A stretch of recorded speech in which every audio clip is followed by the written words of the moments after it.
You're very welcome. Who is floating? We have all these people floating in the back. They are going to be recording video, so you just can't see their chair right Hysterical. now, I don't think. You got Tony, Alex, and Mike. You just can't see their chair right now, I don't think. Okay, Tony, and space there.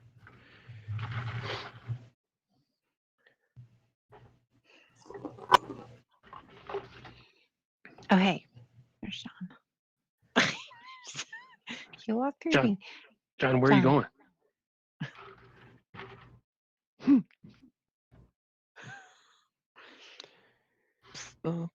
You're listed as away, John, if that makes a difference. I need to speak with you momentarily. I have to jump back in the executive call. I popped out.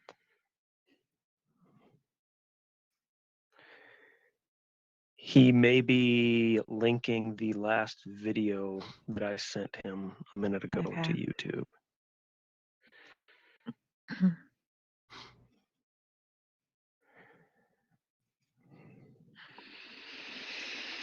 Let's see. Oh, Mike. Here we go. Oh, take pictures.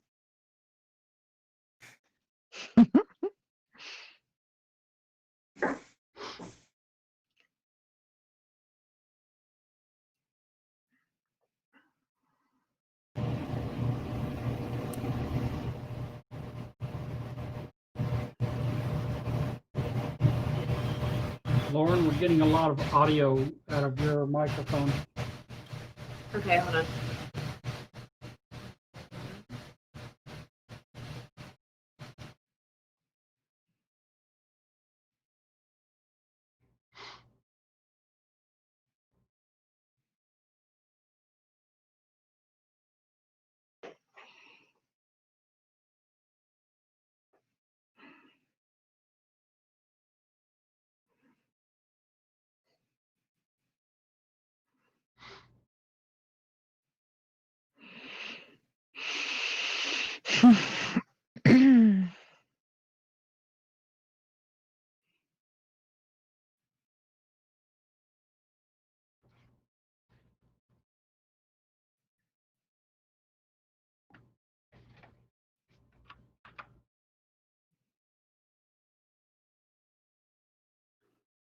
Can you hear me now?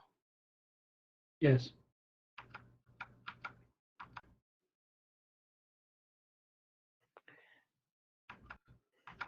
Oh, there you are. Hey. You hear me now? Yes. How aggravating. Oh, hey, there's Jason and Lauren sneaking in behind me. I have to leave in a few minutes, but I will pop back in. So just gonna say hi, and Okay. I gotta go finish the call with Burkett.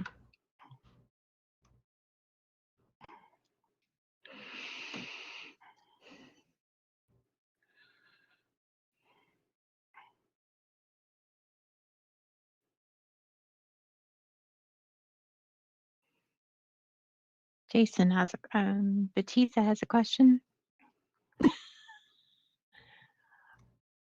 He's just pointing to the stars. What is going on here? Batista has a question. Okay, somebody. Megan, you have to put on your headphones or mute your mic. Who had a question? I don't know, No, but he said Batista. Jason's saying he doesn't have a question.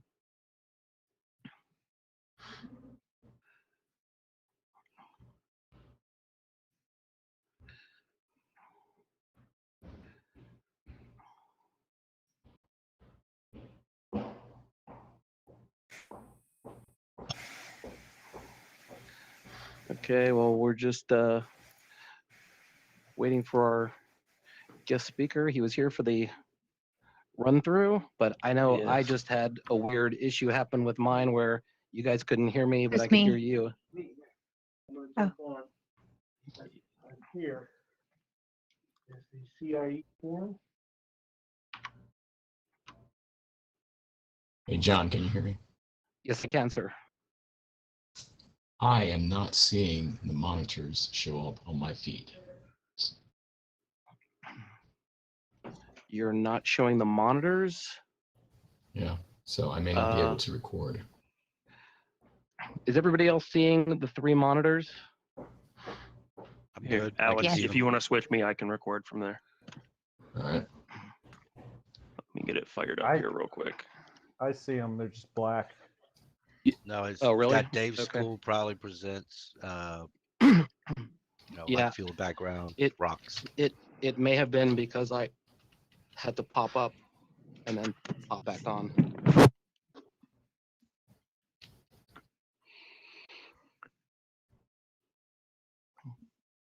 There's a couple people standing. You want to tell them how to sit? Does this space bar actually help you sit too? I don't remember from the desktop. It's the escape. Yeah, I don't know. You have to right click on a seat if you're on the desktop. Yeah, for anybody who's standing, use your mouse, and if you're on desktop, right click on a seat so that you're sitting. All right, John, I'm going to record from up here for Alex. Okay. Alex, you may have to jump out, then jump back in, because they may have done some sort of update or something while we were in the middle of transitioning. All right. I'm gonna message Asa really quick.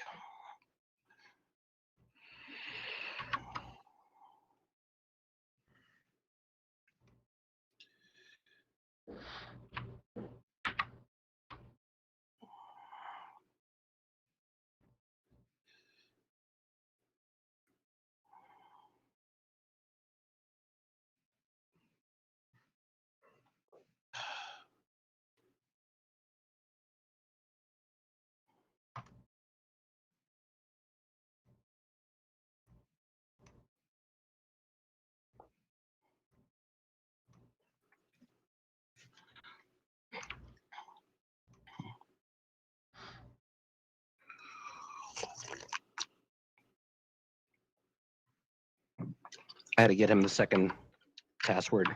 That's what happened.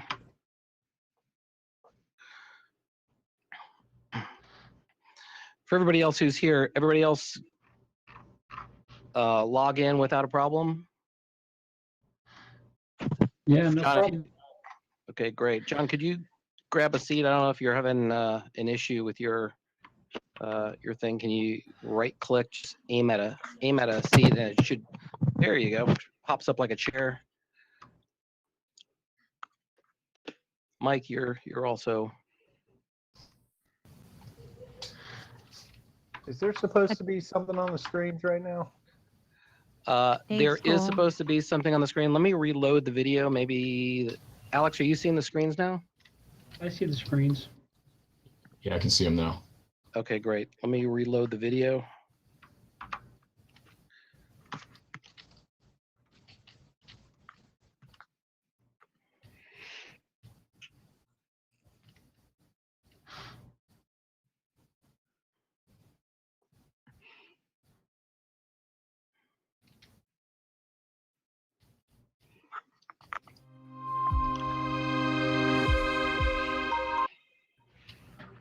Is everybody seeing it now?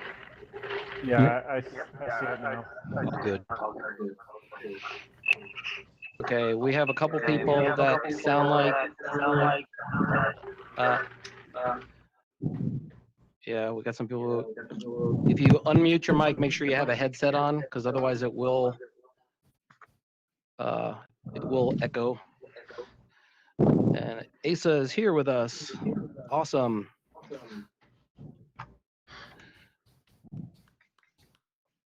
All right, we'll allow like 1 or 2 more minutes, and then we'll get started. I'm still hearing a echo from somebody.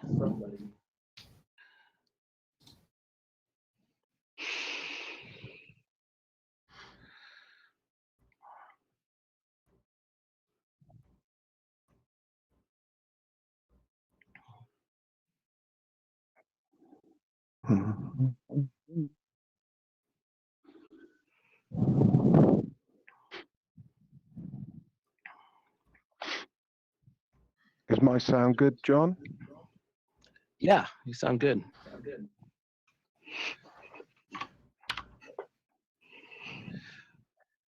Are you on a Asa? Are you on a like a desktop where you've got speakers, or can you hear through your Yeah, do you headphone need me too? to turn? Do Yeah, you want me to turn down the speakers on the if it's in-room? possible. Yeah, yeah, or maybe just turn them down just a little. You're not echoing too bad, but a little bit. Dav, so let's have it. How's that? Much better. Great. There we All go. right. Well, I am guessing we are going to have some people popping in and joining us as we go along. So we're going to get started. Let me start the recording. Gina, you want to come up and say a couple of words? Back up. Hang on one second. Don't start yet.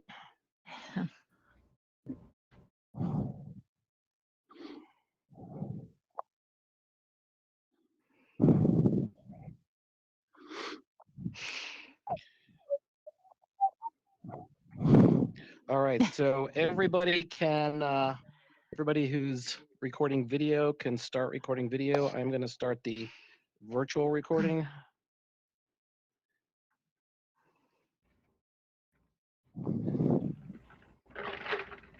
All right. All right. Action, right?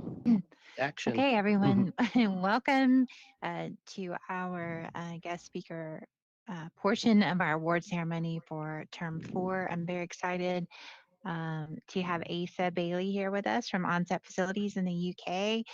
You may remember Asa. I think you were here when he came with his team to help us do our first virtual production in our brand new stage B17. And so we're very fortunate to have him flying over virtually from the UK to talk to you again today. With that, I'm going to sit down and listen to what he has to say. So welcome, Asa. Thank you. All right. Well, like Jenna said, I'd like everybody to give a big round of applause and welcome Asa Bailey from OSF, one of the world's leading premier virtual production companies. And without further ado, I'm going to let Asa just take it away. You can play the intro video.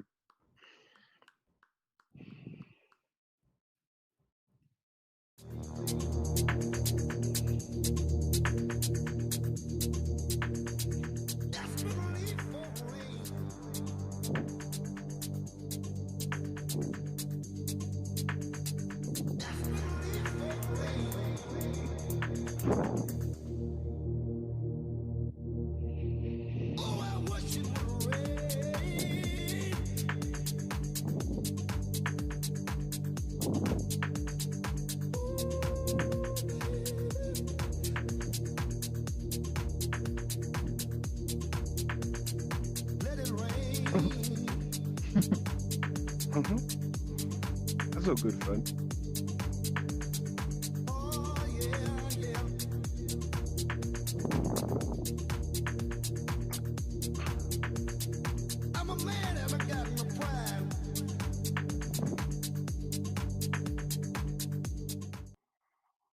Okay, hello everybody.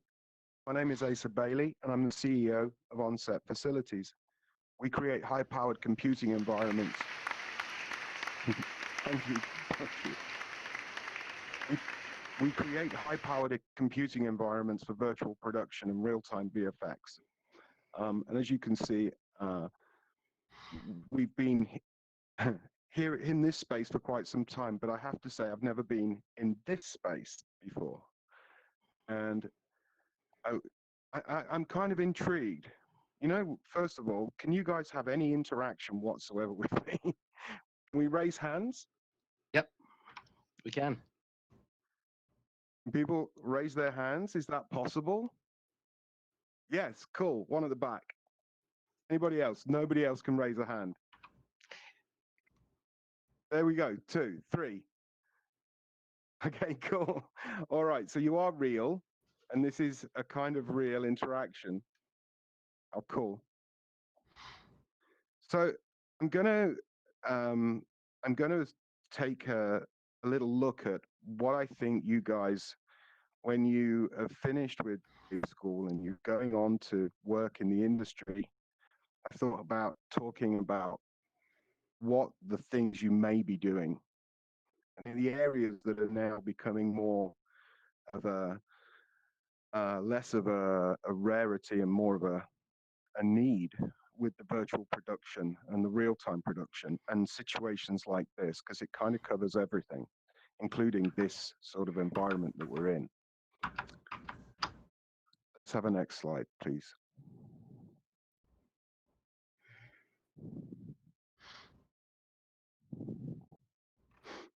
John?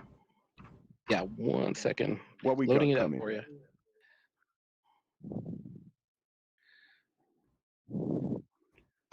So as I said, the company on-set facilities, we started 4 years ago, and we've been building and providing on-set facilities for virtual production and VFX for a lot of many productions. We've done over 400 hours worth virtual production.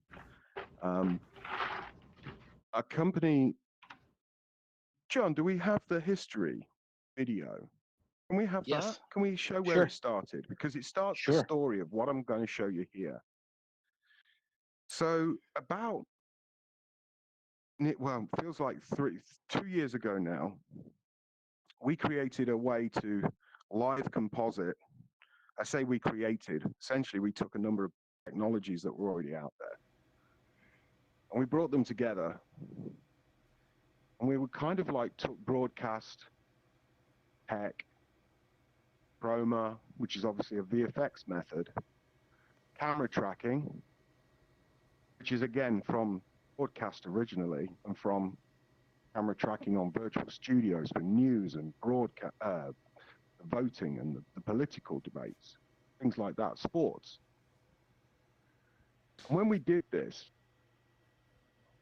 we realized we was onto something pretty big, because we were able to take final shots and shoot them in camera. We could see, now this wasn't in camera as I'm going to explain it later, but to us at the time, this was in camera visual effects. To some degree, it still is.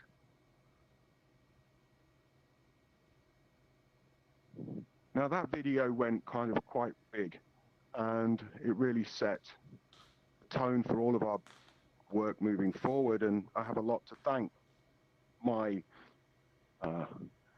good friend of mine, Oscar, Mr. Factory, which still is one of my favorite. Here he is, good man, love it. There he was. He's my brother, and it's a fabulous place to shoot. So that's where it started for us, and that went around the news channels. It went everywhere, and it was one of the first times that this had all been brought together in this certain way. Now, so that led us to thinking and going down this path. And and again, we adopted this sort of thinking from somewhere, and we kind of spun it around a little, and we came up with the virtual production spectrum. And this is now really defined what we are doing today and what you're going to be doing tomorrow. I'll start on the left, and what we're going to do through this session is we're going to talk through each stage, and so to try to give you guys some idea as to where you think you may fit into this. I think that's important. That's what I want you to take away from this. And I'm not sure what you know already in regards to the traditional, but I think you'll find a home here too. So virtual production spectrum, live action, in-camera VFX. We're shooting the real world with a layer of fake if we're lucky. Otherwise, we're shooting real world through a camera onto the LED screens. LED fits into this. Mixed reality. That's where we started, in the mixed reality environment, where we were combining optical layers, 3D generated real-time backgrounds,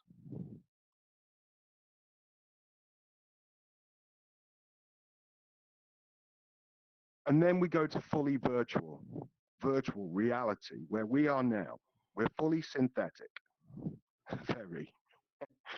Um, that's why but I'm intrigued by this world. So let's just take a quick look and talk about some of the different techniques and some of the things that you might be able to get some sense as to where things are heading. Thank you, John. Next slide.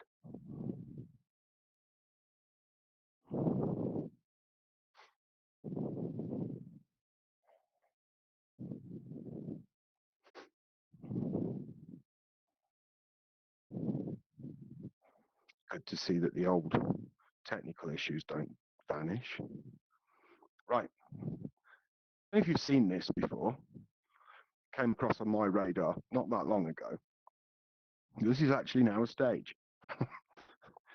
This whole mechanical monstrosity has become the set of what is today being called as in-camera real-time VFX.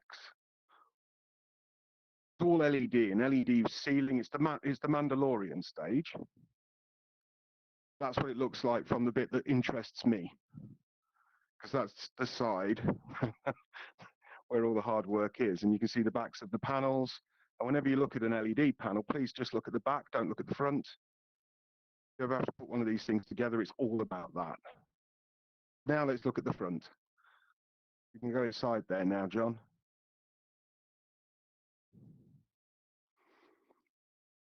Now, the irony for me on this shot, I've obviously just got these off the internet and put them into a slide deck. Make a point. But the irony for me is, we've got green behind him, which I find is that's a very expensive green screen. But let's look at the shot, the final shot. This wouldn't be a real-time shot, but as you can see, the idea would be that you can actually bring in a green, so you can still composite, you can still roto, then composite that together. Or you could shoot straight through the camera, and as he comes closer, and especially as the wall starts to fall away in the background and the camera moves with him, you can certainly start to shoot the LED in camera. So the large stages of the Mando stages, as they've become known, very expensive. And it doesn't mean that you can't do virtual production just because you can't get some Mando stage. You can. And also, there's a whole artistry becoming a need in the industry for people who can design these LED stages and design the shots, design the lighting effects. And my job as a director of virtual production is like a DP, although I work here. People who can help to create not just the huge stages that you've seen in the press, but also the small stages, the intimate stages, the lighting outside of the window. Lighting outside of the window on a practical build of a set inside. Again, it's always going to be the same. The best is the blending of the virtual with the reality one. Sell the shot, you blend the two. As you can see here with the deck in front of Boba Fett. So let's have another slide.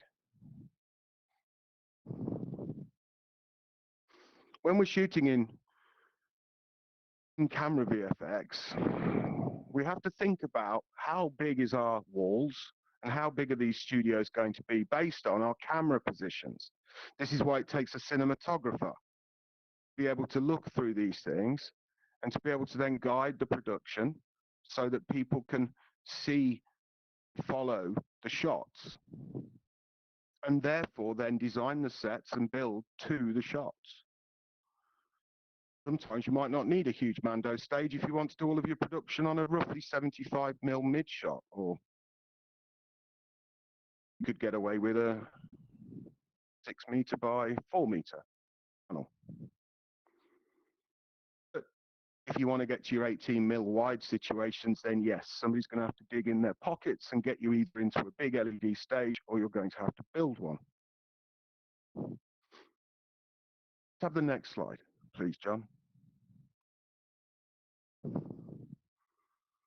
Alternatively, again, you can start where we started out, mixed reality world. It's nothing new. Mixed reality, this was devised by a very clever man, and it was Kraken pipeline. It was one of the first real-time pipelines,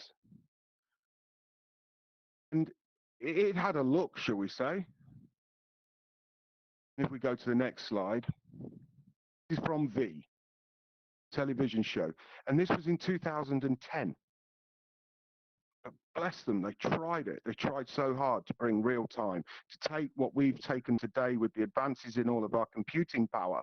And for us, that's really where it starts.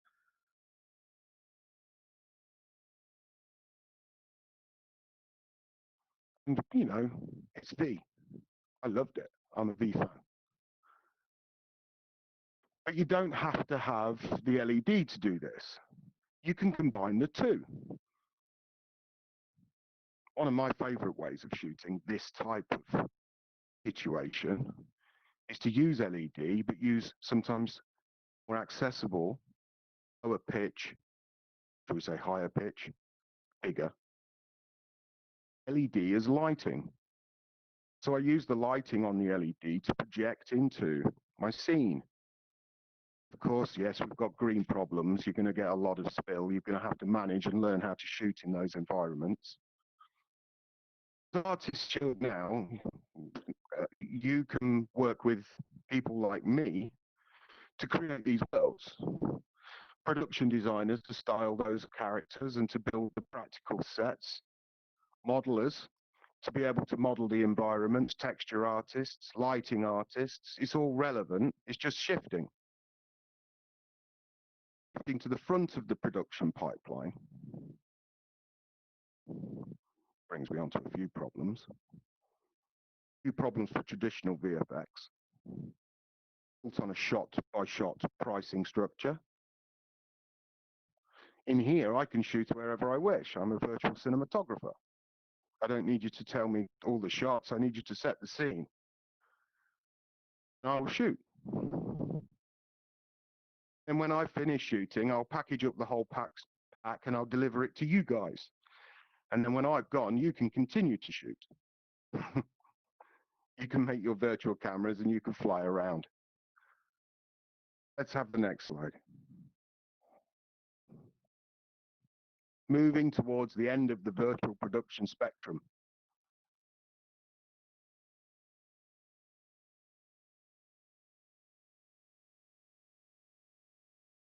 And what they're doing in virtual humans is a long way from what some of us will be able to get our hands on just yet, but it shows the potential to create truly synthetic, fully virtual human faces.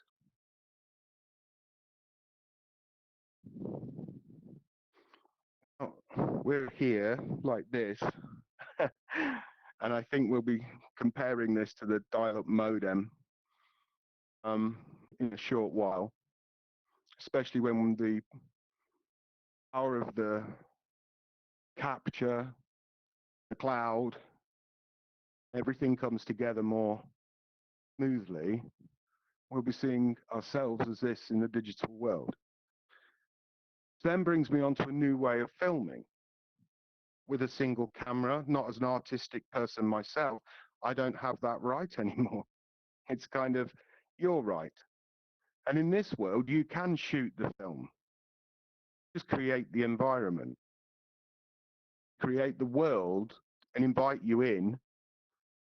And then you will drive the camera wherever you wish.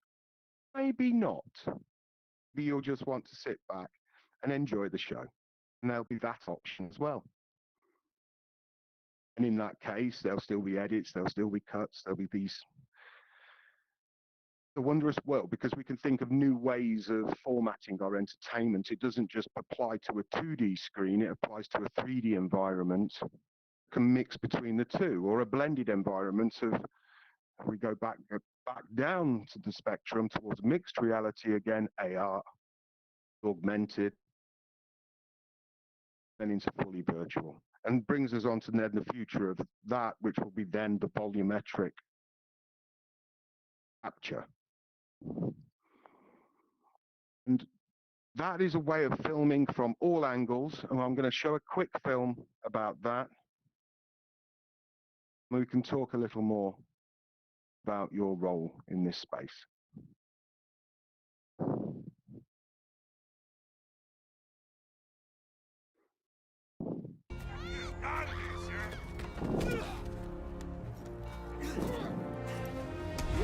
No cameras.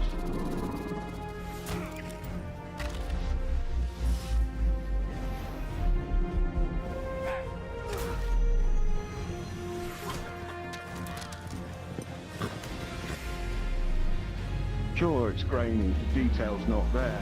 There's a whole heap of work to do, thankfully. Thankfully for us, thankfully for you, technologies are coming through, the mechanical parts coming through, the hardware, the software, methodologies on set, the ways to what you can and what you can't do, the costs, all of those things now are becoming apparent. And where you can fit into this now, this new world, is kind of like exactly what you've been doing, exactly what you've been learning. So all those things are going to apply. Because I'm unsure as to whether you've learned post pipelines or you've been learning pre-viz or you've been losing tech viz or what you've all been doing. But all I can tell you is that you're going to be doing it sooner and you're going to be more important than ever. Because we've got to start to build these stories, tell these stories and build these worlds in a way that we can interact with them, we can use them multiple times again. We've created set, we've created character, a creature, and we can then shoot them multiple times in the engine. We can take them on set or we can shoot them fully virtually. So really difficult now because you lot have no way of interacting back with me apart from the hand raising episode that we did. Hey, so they can actually ask questions. We've just had their mics muted, but it's fully interactive actually.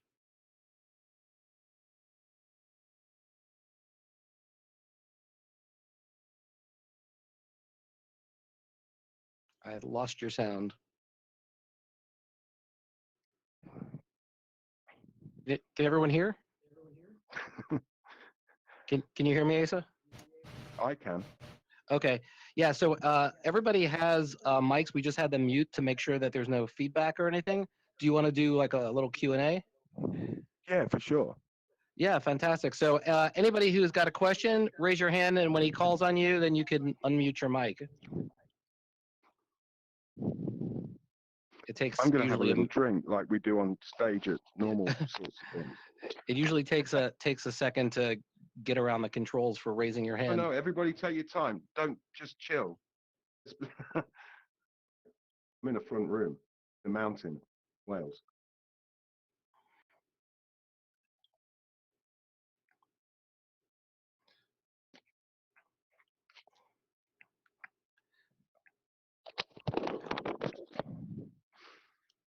Arms. I'll Repeat.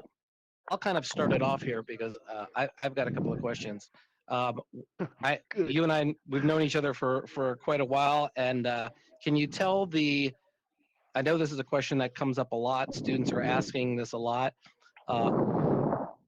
With the whole COVID situation, and you hearing about industries that are suffering from this. Obviously, on the other side of the coin, people are home binge watching whole seasons of productions, and that there's this huge scarcity of production, but all these productions that are kind of in the pipeline now, currently on standby or now starting to roll out of it.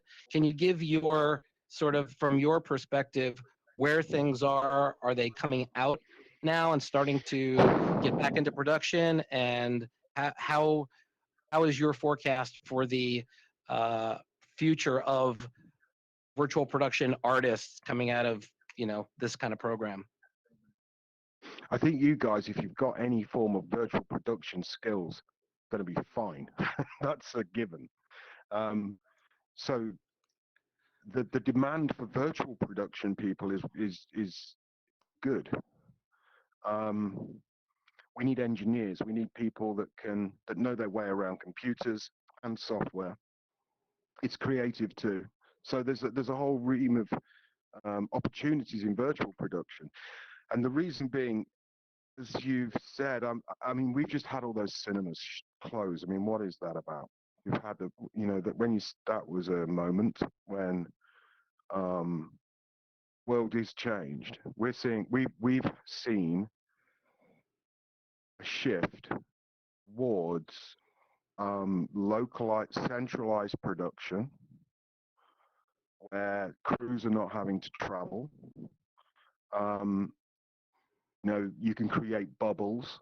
You can produce a lot of locations in a virtual environment, and increasingly to cinematic levels.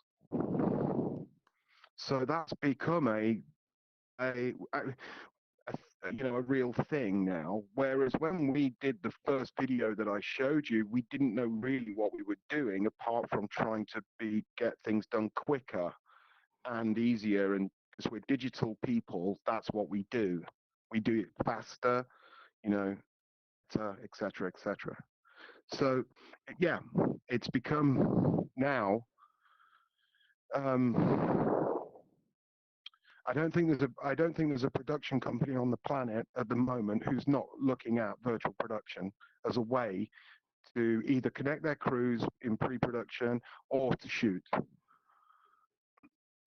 Right. Now, obviously, also, you do a lot of virtual production. This is kind of what you do. So, just so they're hearing it sort of from the horse's mouth, when you are setting up these kind of productions, when you're in the pipeline or even the planning stages for these, what extent are the assets? How important is that whole process of, like, when you're going? Is most of it live action sets and location, or is it mostly now planning what are we going to build asset wise for our environments? We are hoping that there's a piece of the puzzle. What we need when we head to the production, we really need a tech viz. Like, that's our minimum. So tech viz for us is a minimum requirement that we need to do things. And it's a really important stage because it enables us to schedule and also to scope the equipment that's required to do the different setups that's needed to be done. So that's a very important part, and is also a very creative part. And then we move on to the assets that would be utilized within that are needed from that research and development in tech viz. So can you give them an idea from your perspective? When you say a tech viz artist, that may be, we talk a lot about pre-viz, and in the past we've talked a lot about, depending on the time, about post-viz and effects viz and all that kind of stuff. But could you give them an idea from your perspective what that entails? So tech viz is basically taking the artistry from the writer and the storyboard artist and the director, and taking all of that and not just looking at it from a pre-visualization way, which pre-viz is kind of like moving brilliant cartoons and vision and all that sort of stuff still. So we would take either the pre-viz assets, or which could be anything from notch pre-viz, animation. And then the tech viz is where we look at all of that and we go, okay, how do we now put systems onto that, and how do we shoot it? Where's the camera go? What are we on? What tracking system are we going to be needing? What size LED stage do we need? So then from that, you can do scheduling and all the rest of it. Let's not go down that path because that's a producer conversation. Let's stick to the VFX side of things. So the tech viz then leads you don't want to spend time creating a world like this when really I'm just going to be shooting John there. When I'm shooting John, some directors will go, give me the world. And it's like, do us a favor, mate. I'll give you that. Because that's what it says on you. That's what we're doing. That's what we can afford to build.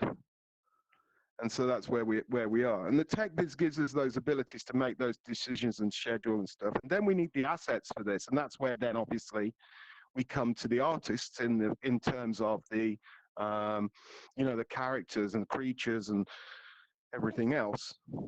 And then we start to build that in. And obviously what we do then is we look at the pipeline.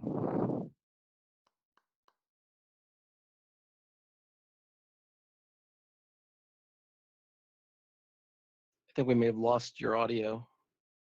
Me? Oh, now we hear you. We're back? Yep, you're back. Okay, sorry.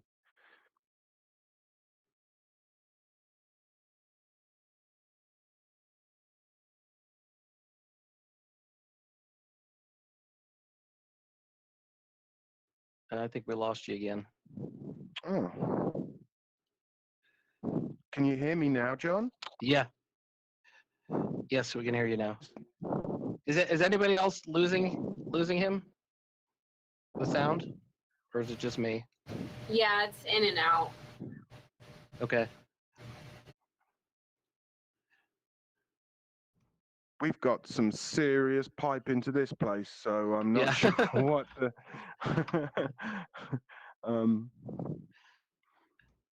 okay, well hopefully you can still hear me now, John. Yes. Yeah, we can. I'll just take my time and maybe not move so much. So the point that I was going to try to say was, need you to create beautiful assets, and we need to then get them into the game engines, the real-time engines. And so that transition shouldn't be at a cost of quality. That's the battle. Battling the quality that you guys create to the optimization that happens on set, where teams like mine come in who help with the VFX companies to bring those assets to set. Are you still hearing me, John? Yes. Okay. So I think the point which for you guys sort of the takeaway from this, and I have a follow-up question to this, and feel free to raise your hand, Mike. I think you can hear your keyboard. If you could mute your mic, please. I think the takeaway is that assets are something that is, really, really super important. That is part of this whole pipeline is the creation of all of these different phases of production and all the assets that are required, which is what you come out of here immediately trained for. So my follow-up question is, can you give them sort of an idea of when you're doing a new production, what are some of the things, what are some of the sort of features and specifications that you're looking for in assets when obviously if it's like this kind of environment where we're doing real-time virtual reality, it's going to be a much lower poly count and much more performance. But give me an idea, like typically in your type of. I think, John, the thing is, it's got to be perfect for the requirement of the project and the company that you're going to. So obviously, if you're going to want to go and work in a high-end visual, high-end's the wrong word because that like puts it above the others, and it's not. What I mean is, if you want to work in that sort of cinema environment, I'd say that reality, the key requirement that any VFX supervisor or virtual production supervisor or production designer be looking for is what they want and what they need at the moment is a reality. Then they need flair. But first they need reality. So you need to be able to capture and virtualize reality in its best and most beautiful sense, and then give it flair. So that's what they're looking for in that sort of film area or content for screen area in that regard. If it's games, then that's a totally different matter. It's, reality would still be a good starting point, as it always is. You have a lot more creative sort of license sometimes with a more graphically, humans know they're in a graphical environment, they don't mind. given the most quirky graphics that they can get. But if you're trying to convince an audience that they're on the back of a ship in the ocean, in the North Sea, with wind and everything like that, it better be real, because we have to suspend the belief, and all of those things are going to still apply in this world. There you go, John. Very good, very good. Anybody else have any questions before I hog up the time with more questions? Because I've got a few. And also while you're thinking of your questions, there has been a couple of really great productions that you've done that you've had sort of on display in the past 6 months or so. Is it okay if I pull up one or two of those online to show? Do your thing. Yeah. Okay. Anybody got any questions while I look those up? Because I'd like you to sort of see a couple. Are there any in particular that you like? I know there was the telecom type commercial. Yeah, of course. I mean, they are quite. They're a good example of real-time compositing, and also about how different cultures enjoy different things as well, because they were quite gamey, but they were a Japanese, it's the Nagasaki Telecommunications group or something, and it's NTT, and they are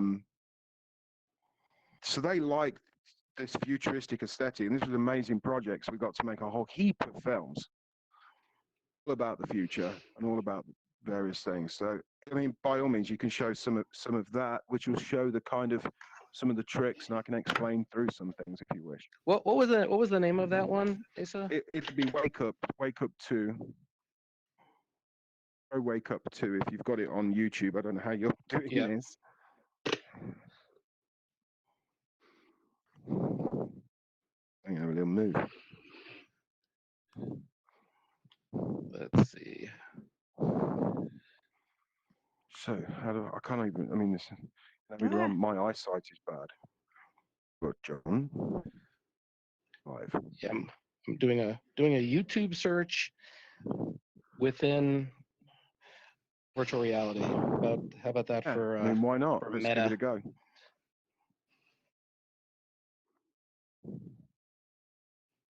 Where do you want me?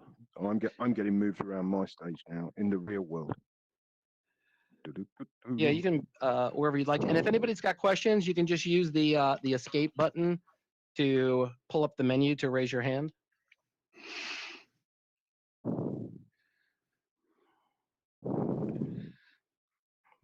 Did we get this onto YouTube? You do that link thing? Asa, I've got a question for you. Over here, Where is Michael that Keith. coming from? Over here, Michael Keith. I'm just gonna go. Mike, it's hard to see the names a little bit from that far away. They're really I'm alien. trying to Raise raise my are you hand. over here? Yeah, he's raising on the right side. He's raising his hand over there. There we go. Cool. Hello. Okay. So when I've seen some of the behind the scenes stuff from like Mandalorian, using the giant LED wall, you can't just point the camera at the character with the LED screen behind it and it looks like we see on TV. Is that correct? No, you can point. You can get it like that, so you can point the camera at him. But it's not as simple as just pointing the camera at the LED. But if you're asking me, is the quality there straight away? Then no, it still needs to. There's an artistry in shooting it. Right. There's some post processing that happens from a compositing standpoint to make everything blend as far as like the LED screen, because you can still see almost what's called pixelation in the screen. Is that correct? Times, it's a lucky shot. There's a lot of things that you would have to tidy up. That all depends on, if your focus just hits the screen at the wrong moment, which when you're shooting, you're balancing every variable you can imagine at times. So sometimes as you're moving around, you're going to hit that, you're going to get that moire or something. And if then that edit is wanted, if that shot is wanted, then post. You know, you got to sort something out because there you go. We want that shot, but look, that's all a bit of a mess. So it's a question of like when you're shooting, you're hunting for the shots, and you're shooting around things because it's a bunch of now even new variables because you've got your lens, you've got the LED further away over there but closer over here. So yeah. Okay, I'm not sure if this is the one, Asa, but let's see if this one's it.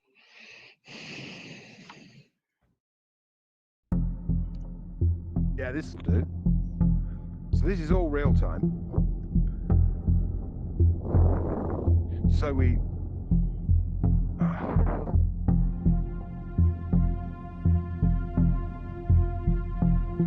I shoot all of this in green because I'm old school. I like compositing and good stuff. I do like the LED, but it has its places and its times.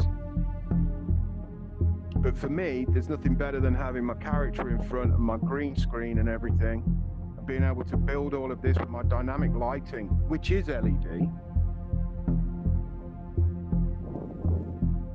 I will obviously see these are the renders from in-engine,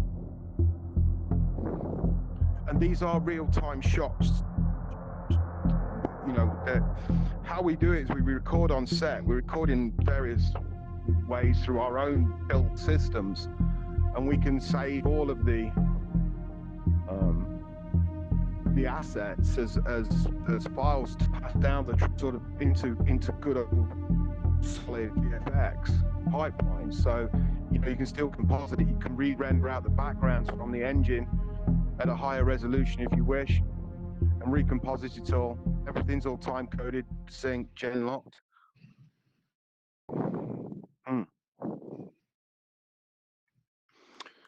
So yeah, that's so we shot there. We shoot at the minute around about on a really fiery day, when we're really on it, then we can do 10 minutes a day of quality like that. We can do 4 setups in a 700 square meter green screen in that instance. See, we always revert to the spectrum. Where is it for the shot on the spectrum? Is it a fully digital shot, like some of those were? Is it a mixed reality shot, like all of those were? Or is it a in-camera visual effects shot we're going to utilize some LED for? Because I'm shooting something like a hair commercial, which obviously is not a great idea for compositing. Yeah, my apologies. For some reason, the tablet version of YouTube is not pulling up the commercial that I wanted to try to show. But does anybody have any other questions? We're coming up to the top of the hour, and we're going to have to make the transition. Trevor, here we got one here, and I saw the hand go up. It was like almost reality. Let's do it. Yes. Yeah. Yeah, we're in.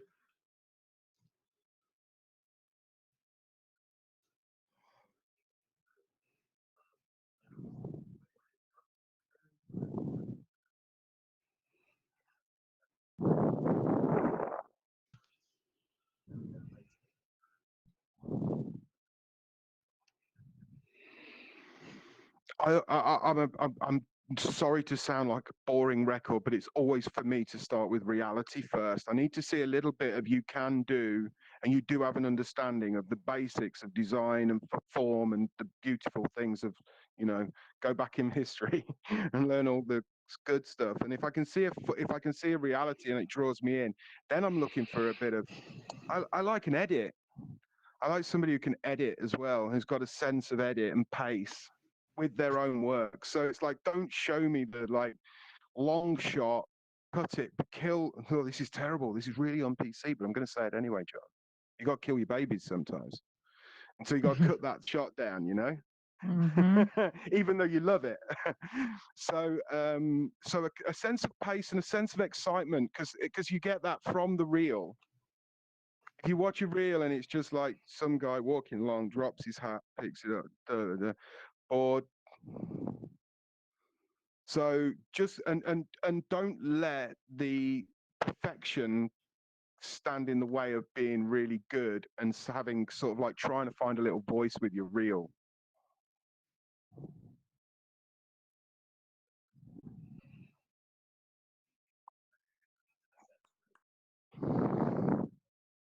Yes. Yes, because if they're for the right, you should be able to tell what they were used for, and obviously if that fits the genre, then that's great. No, but if you don't want to show something that yeah, you know, so but I think you can get a bit of your own flair into a show reel. Choose the music, go on YouTube, search for and choose the music saying that the guy that you something that the guy that you're aiming this or the lady that you're aiming this something that our generation are like, not loads of crime. Next question, if there's one.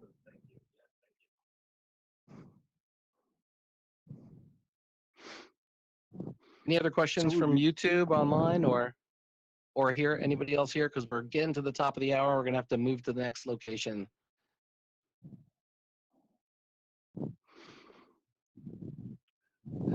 Okay, well, if we don't have any further questions, I'd like to first of all just thank you, Asa, for like a fantastic. No problem. Really just great to have you back. We look forward to doing hopefully another production with you in the near time. Jenny, you have anything else you'd like to say before we wrap up and move to the? Okay, she's good. Anybody else? Any other questions or anything else anyone would like to say before we wrap up? For those of you out there in YouTube land, we're going to reconvene at the awards hall. We're going to all teleport there, so we will see you there shortly. Thank you guys all for being there, and we will see you guys soon.